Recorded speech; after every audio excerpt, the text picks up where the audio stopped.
I'll tell you, I learned so many lessons during that whole transaction, and how I was just able to kind of sit back and be a sponge to some really great people in the industry. So Altidore, the shot, deflection! Jozy Altidore gives the USA the lead! Jozy Altidore! It kind of seems like everyone wants to be an owner in something. yeah, what you're starting to see in soccer is, I think the entry point has been a little bit easier. Altidore!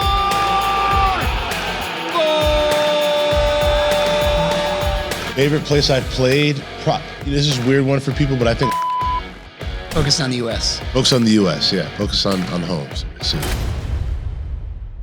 On the latest portfolio players, we've got the soccer star turned investor Jozy Altidore. Drafted by the New York Red Bulls before he even graduated high school, he went on to play professional soccer for nearly 20 years, including time with Villarreal in Spain, teams in England and the Netherlands, and teams in MLS in the States. Now he's turned his attention to ownership with stakes in the Buffalo Bills and Bay FC in the NWSL.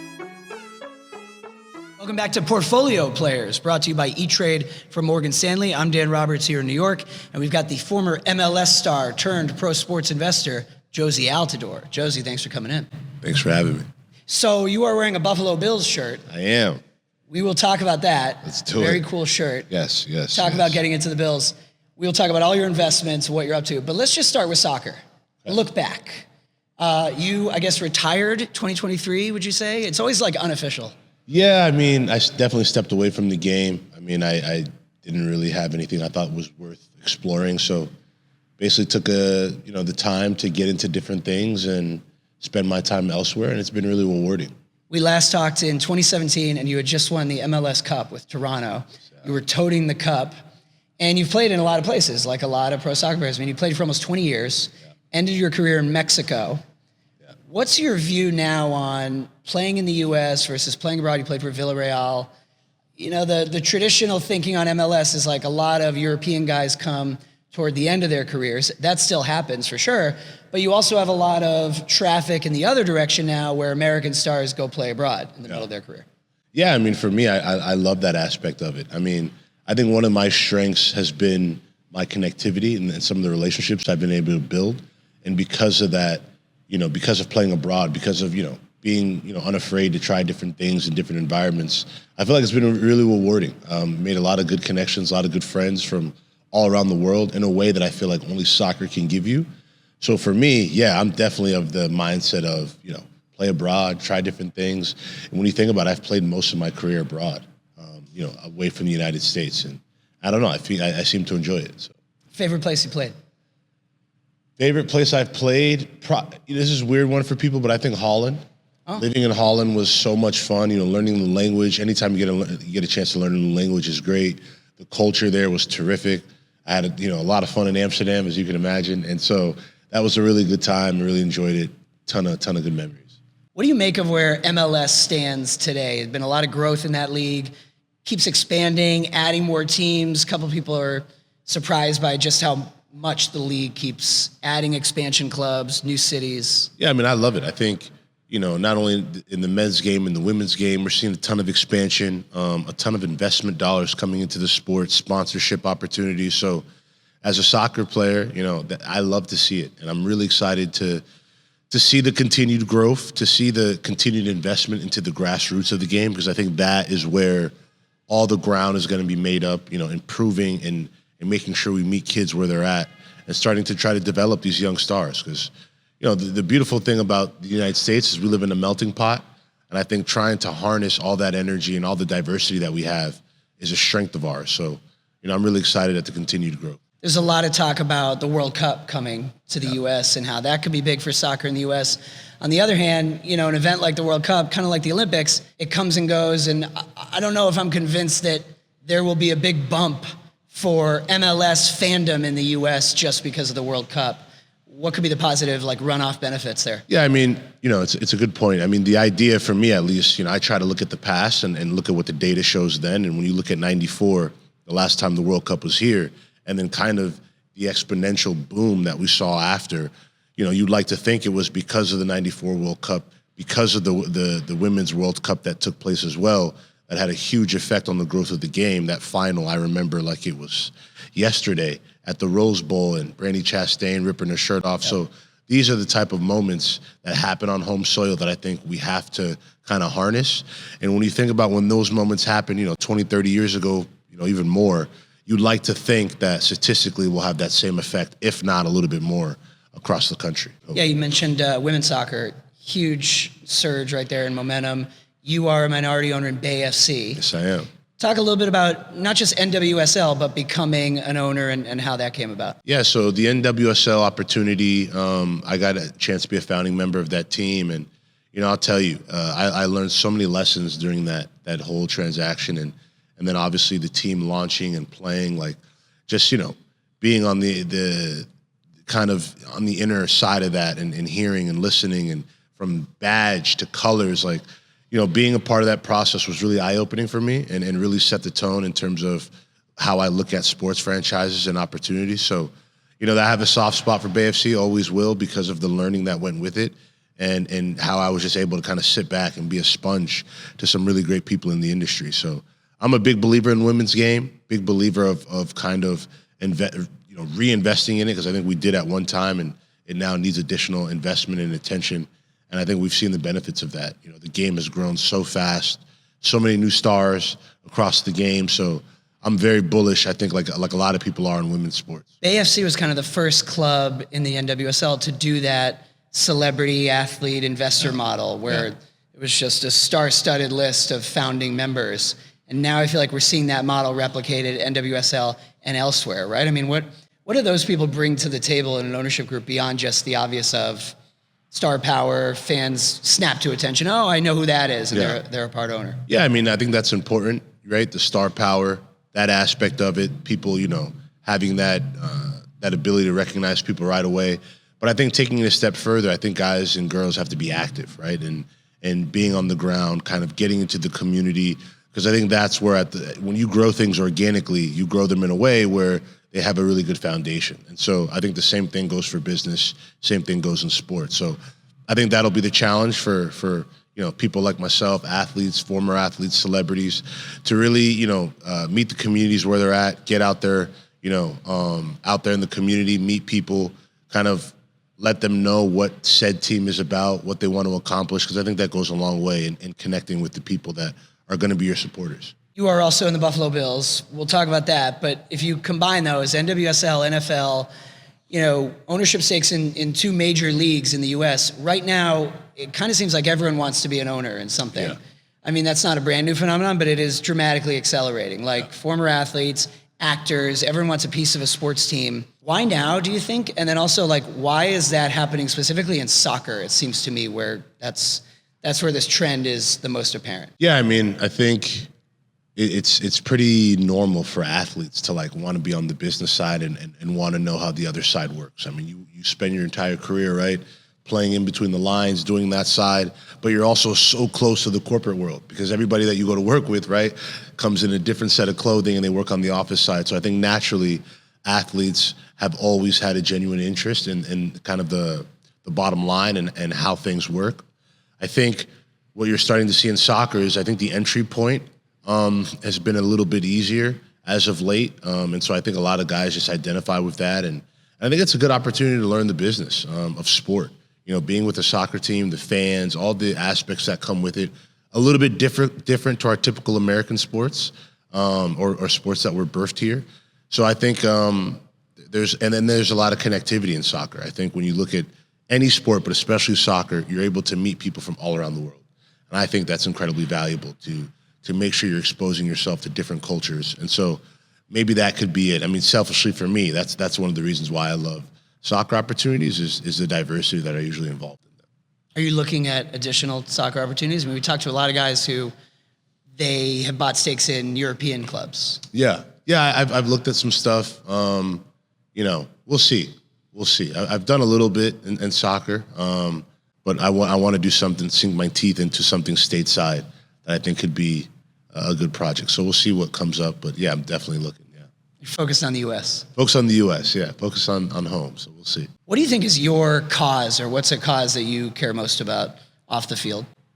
Yeah. So recently, I've been getting involved and spending a lot more time with the World Food Program. I became a high-level ambassador for the organization, and one of our early missions has been school meals, and providing a program that basically is for every dollar, you're providing 5 to 10 school meals for kids, and that for me is huge because I'm a big believer in education. I'm a big believer of using that as a tool to open doors, whether it be traveling the world, learning the world, exposing yourself to the world. And so being a part of an initiative that is going to greatly boost school attendance, because in a lot of parts of the world, having a good meal at school incentivize parents, right, to send their kids to school. Kids are bringing meals back. It boosts the community tenfold. So something as simple as that can go a long way. And that's been a huge passion of mine. We're starting our second campaign for our back to school meals, and we're really excited about that. Let's talk about the Bills. Do it, yeah. So NFL, it's in some ways the ultimate, Yeah, I mean, at FOS, we know it's the U.S. cash cow, it's the biggest league, it's the TV draw. Yes. It's the last big thing in live sports ratings. What has that been like? And, when we talk about becoming an owner in sports, is the NFL just the ultimate? I mean, the NFL in so many ways is it's like school all over again for me, and being able to kind of be a sponge and listen and understand the business side and what makes the NFL so special has been the best part of business school you can ever have. So I really enjoyed that aspect of it, of understanding the league and how they go about, being a business, but also being an incredibly entertaining product that people we've seen for a number of years flock to. So it's been impressive, and I've really enjoyed the ride. Absolutely. Why Buffalo?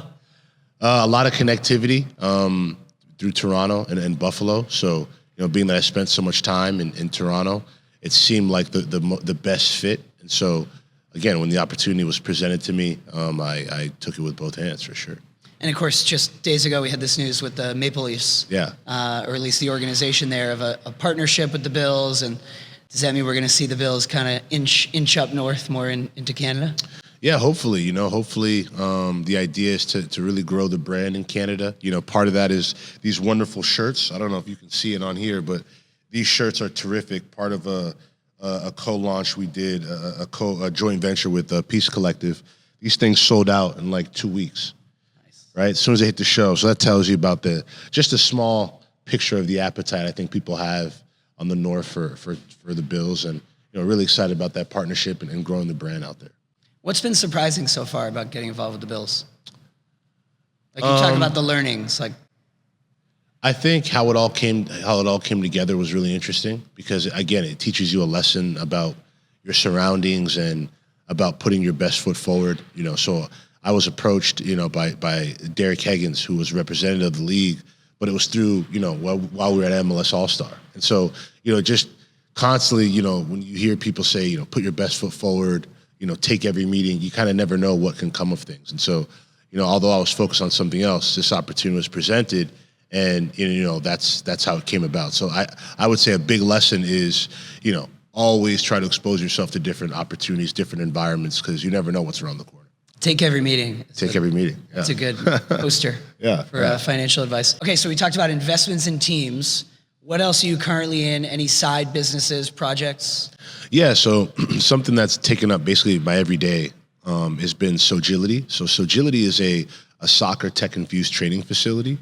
So the business started back in 2021, and we had one location at that time in Westfield, Indiana, and now we're up to 6 locations now in St. Charles, St. Louis, Medina, Ohio, Livonia, Detroit, Michigan, Toledo, and we're opening in a month or two in Fayetteville, Atlanta. And so that's been a really great ride to really gamify training. Again, meeting kids where they're at, I think is really important, because I think a lot of times right now in the team setting of training, I think we've all seen that in youth sports now, where it's been taken to a level of intensity that maybe doesn't fit every kid that comes to practice. And so what we love to say at Sogility is we're gamify training. We meet kids where they're at, and we provide them with an atmosphere where, hey, they can come work on their game in a setting and move at their own speed. And at the flip side, for me, is also very important is retention. Because I think soccer is a sport where we see it very popular in the youth game, but we see kids dropping out at 14, 15 years old. And I think a lot of that is not meeting them where they're at, not making training fun for each and every kid that's in a different place, right? Because not everybody takes in the game in the same way. So So agility has been a big love of mine, something that I've really enjoyed spending time on, and growing that business has been a lot of fun. And so we have two aspects of it. We have the facility aspect, the brick and mortar, where we have the 6 locations, and we're going to continue to grow. And then we have the tech side, to where we're now bringing Sogility to all the people that can't come to us. We're going to have a retail line where we can bring Sogility to you. So have the opportunity to have the rebound boards and lights and the different tech that we provide to be able to take the training to your backyard. So I think in a lot of ways it's addressing a need in the game and meeting kids where they're at. I think that's the most important thing. You'll hear me say that a lot. Retention really important with youth soccer so that we can win World Cups. Exactly. And it helps kids train different and helps them get better. And it helps the community. So I'm excited about it. Yeah. When you were finishing up with soccer, I mean, what was your initial game plan? Are you doing sort of exactly what you planned? Like, I want to become involved in ownership. What did you think would happen? To be honest, it's like living a dream. Because, for me, the toughest thing was like, what do you want to do? Do you want to go right into TV? That's like the first question every athlete is faced with. And I thought, while I love TV, I love the game, I also have a new opportunity to spend time with my parents, spend time with my family, do some traveling. I go to things I normally wouldn't have the luxury of going to. So just kind of taking a step back and taking time for Jozy. And that's been really, really amazing and really empowering. So to be honest with you, I'm living my dream right now of just being able to expose myself to different things, learn as much as I can, and spend time with people I care about most. You are married to Sloane Stephens, so bringing the tennis world into this. What's that element like to pro athletes in terms of the investment portfolio? In other words, do you guys get approached to do stuff together? Have you had opportunities come your way because you're married to her in the tennis world or elsewhere in the women's sports ownership world? Yeah, Sloane is a terrific businesswoman, a terrific entrepreneur, an amazing tennis player, of course. And so, she gets hit up for a lot of things, and she's done a great job filtering those things and kind of, picking and choosing what she wants to do. I think we're a bit different in how we think. We both like investing. So, I got to give her flowers in terms of how she approaches things as a mogul, because that's what I like to call her. She's a mogul to me, being able to handle so many different things. So I would say our theses are a bit different, but in terms of wanting to invest and be incredibly active, we both share that passion and really diversify across a lot of things. And, I would say, it's a lot of things coming left and right all the time, together, separately. So sometimes it's difficult to stay on top of, but again, it's part of the learning curve of learning how to filter opportunities and prioritize them. Do you have other models among athletes? Like you look at, he's done it right or she's done it right in terms of their approach to off the field, off the court, investments, ownership stakes? A few come to mind. I think we look at Magic Johnson, right? I mean, I'd be remiss not to point him out and what he's been able to do. You look at Alex Rodriguez, who's also an incredible legend and what he's been doing for a long time quietly and what he continues to do. So I think those are two people, off the bat that are pretty impressive in terms of like transitioning from sport to the boardroom and doing it pretty seamlessly. So when I look to figures of like, who do I want to emulate in a way, definitely those two dudes stand out for sure. No one in soccer? David Beckham, of course. Well, yeah. I view him as a competitor. No, I'm just kidding. But I think David's incredible. That's obviously one that I admire and definitely modeled a lot of what I'm doing after. He's an incredible guy, incredible mentor. Anytime I've ever seen him, come across him, always has time, always so bright, intelligent. So love Beckham. So I would say those three guys have been huge, just in terms of watching how they move and how they approach these opportunities. What are you not in right now that you want to be in, investment-wise? Great question. I would say pickleball. No, pickleball. I know, that's crazy. And I wouldn't say not necessarily because I'm an incredible fan of it. I'm interested on the business side, and I think you have to be impressed with the scale and the growth of that game and how quickly 100%. it kind of just took off. And so, you got to give pickleball its flowers. I'm not actively involved in anything. Would love to look at an opportunity there, even maybe like a mixed use kind of facility build or something like that. But pickleball, you got to give it its flowers, man. It's pretty cool. For somebody to create that game and go where it's gone, I mean, that's impressive. Yeah, I'm teasing because like I play tennis and all over the country they're converting tennis courts into pickleball courts. Exactly to your point. It makes sense because it's grown so quickly. And we've had some people on this series who that's the way they got into sports ownership is they say, I own a pickleball team. Yeah. And another example is like horse racing. I own a horse racing team. And these are definitely like, it proves our thesis at FOS that right now everyone wants to be an owner in something. Yeah. And sometimes it seems like in anything. Yeah. But you're certainly right about like the momentum of the sport. Yeah. Pickleball is pretty crazy. If you had like a one wish in business, 10 years from now, and if money were no object, right? I mean, you've done well, but let's say like 100 times the amount of money. What would be the one thing? Would you want to own an NFL team? Would you want to own stakes in other leagues? It's such a funny question. I feel like if you asked me that even 5 years ago, I would have a different answer. And then even if you asked me 5 years into the future, my answer might change. I think right now, just the space I'm in, if money wasn't an object, I don't know, I'd create something that is tied to youth development, school education, school attendance, because I realized, at least for me, in my opinion, education is the key. So I would love to be involved in something that, spreads that message, boosts school attendance for kids, provides a safe space for kids to learn and engage in sport. Because I think that's something that we have to address, making sure that the kids that are next up have everything that we had, if not more, to take what we're doing to the next level. So important, especially in soccer. Yeah. The youth pipeline, exactly. It's everything. Exactly. Jozy, let's end on this. Advice or business investing wisdom? You said take every meeting. Any other piece of top advice? And then any mistakes, lessons learned from things that went wrong for you? Yeah, definitely lessons learned, a ton of lessons, and I'm still learning.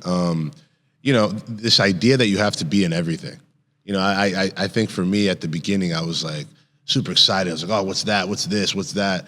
And I think you have to make sure that you if you have the capacity to do a lot of things, do them, but make sure you don't burn yourself out. Because at the end of the day, having the ability to say no and take time for yourself is just as important as, finding these deals that, you feel that excite you, that you want to do, that boost your portfolio. You have to be able to say no and make sure you're taking time for you and don't overwhelm yourself. I think that's like one of the worst things you can do.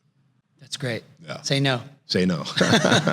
Well, Jozy, thanks for saying yes to us. Good no, chat. Absolutely. Thanks for having me. Appreciate it. Jozy Altidore. Good stuff. Love it. Go Bills, baby. Go Bills.